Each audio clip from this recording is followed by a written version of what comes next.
In this series, we tell the story of a single month of frontier violence in the 1820s New South Wales Hunter Valley.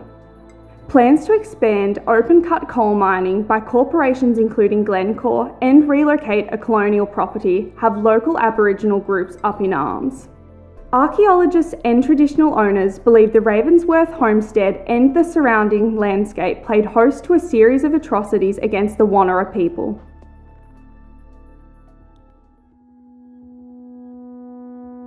This is a significantly bad place. This landscape that we're on today, the Bowmans, Lethbridge estates, doesn't matter how anyone paints it up, was a slaughter ground against Awana people. Was for over 10 years. On August 1st, 1826, a Awana man known to whites as Jackie was shot dead in police custody.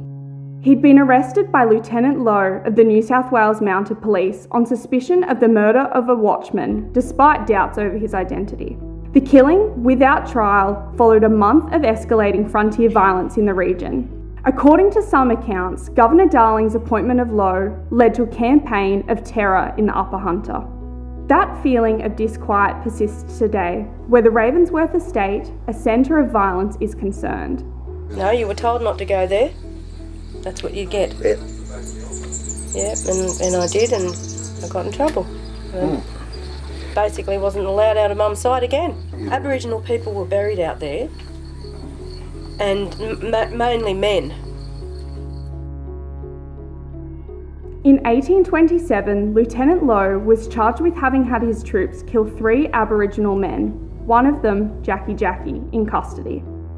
The Supreme Court trial and debate over the legal protection afforded to Aboriginal people in such cases raised as many questions as it answered. The witnesses to the killing with their convict histories were deemed unreliable, and Lowe was acquitted to applause. He admitted the murder. There was uncontradicted evidence that he directed the murder. That was justice in the colonial system in 1826. The question is whether in 2021, First Nations peoples in the Hunter Valley will be given a different measure of justice. We'll only know that when we have a decision from the Environment Minister.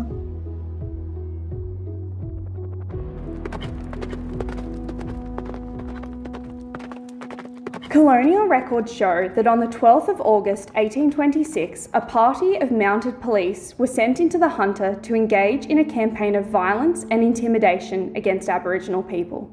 Multiple first-hand reports describe how they then captured at least 7 men and 1 boy. The arrests followed several targeted raids by Awana people on Europeans working the land around Ravensworth. Those attacks were in response to the theft of land and recent murder of an Aboriginal man known to whites as Jackie. By some accounts, at least 5 of the men were killed by police. Giving evidence later, police alleged the men were trying to escape. One account has a man named Cato being forced into a creek and attacked by police from 2 sides. Another account has an Aboriginal man forced to tie his own noose before being shot and hanged. The deposition interviewed 7 people, I think, off memory at the time, including the Sergeant of Arms that was dispatched here, who had a known relationship with the natives. While accounts of the troops involved differed, the record suggests it was not unusual for corpses to be used to instill terror in any Awana people planning further raids. Keto he was actually effectively at that stage a prisoner of war. The deposition then goes on to say that the other 2 that were with him were hung by the neck until dead in the front trees near the creek to instill fear in the rest of the natives that have fled off to the mountains towards Mount Royal. The men faced an inquiry instigated by Governor Darling, who stated, "The blacks have a right to life, just not the land on which they reside." Written evidence submitted showed the extent to which police had attempted to cover up the killings. While some people spoke out against the violence, there were many voices in colonial Australia celebrating it. The Australian newspaper rejected calls for crying stuff about forbearance, humanity, and friendly alliance, and demanded that for every man they murder, hunt them down and drop 10. The colonial record here is somewhat fragmented, and it's because there was a conscious effort to try and disguise the scale of the killings and the murder. But unquestionably, what we saw was a state-sanctioned campaign focused on the Ravenswood homestead and radiating from there, a campaign of terror, intimidation and murder. The question is whether or not in 2021 the state has learned that truth and is willing to deliver a different measure of justice for First Nations peoples. Following the police killings of a group of Aboriginal men and the display of their bodies in early August 1826, tensions are high in the Hunter. In late August, around 200 Aboriginal warriors arrive at the homestead of a wealthy settler family, the Ogilvies, west of Ravensworth. The Europeans were attacking our people. They were taking their women and raping them. They were stealing their land. You know, there's even, old folklore stories here where the local mobs were stealing sheep and that. You know, I mean, they probably were eating them, but they knew it was an ongoing source for the Europeans, and they were burning crops and all sorts of things. You know, because they were effectively ploughing up the areas that our people used to use to harvest, seed and that, the women and that. So all of our normal farmland back at the time, as we seen it and managed the land, was now being just stolen. Records suggest that Mrs. Ogilvie spoke to the leader of the group. After a tense exchange, violence was avoided on this occasion and they left. But on August 28, the hut of Richard Alcorn is attacked at Brook, an outpost on the very edge of colonial expansion onto Wanneroo land. 2 Europeans are killed and 2 are wounded. Our people at the time were then effectively shaming or trying to shame the farmers. I mean, there was the attack on Alcorn, which was getting to the top end of the severity that was going on here, but prior to that there was raids, there was stripping of white people, taking their clothes and just shaming them. It was a signal to say enough's enough. Calls for retribution against Wanneroo people following the death of the Europeans are strong.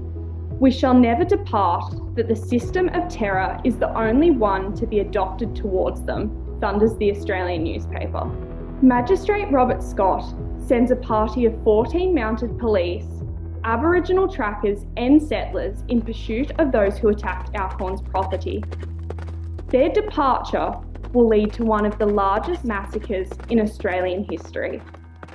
What we see from this history is that any effort by the Wanneroo people to defend their land is met with escalating violence and severe retribution by the colonial state. This wasn't tit for tat.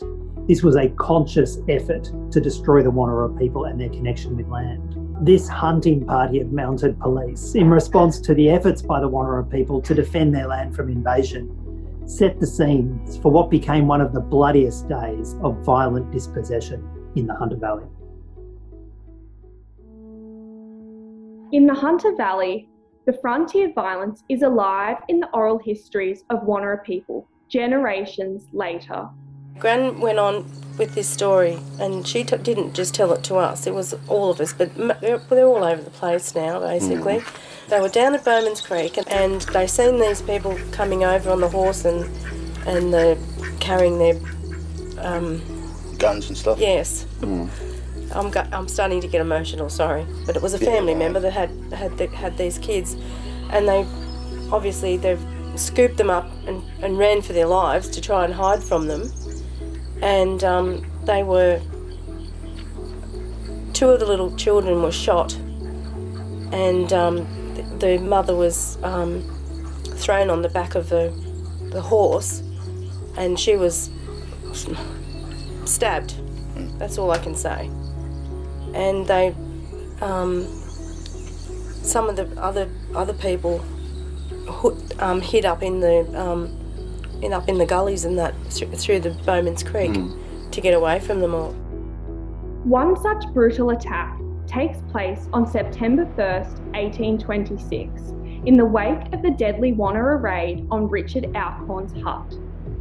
Magistrate Robert Scott leads a party of soldiers, stockmen and Aboriginal trackers to hunt down the supposed perpetrators. Their birthing grounds and places of refuge are still known today.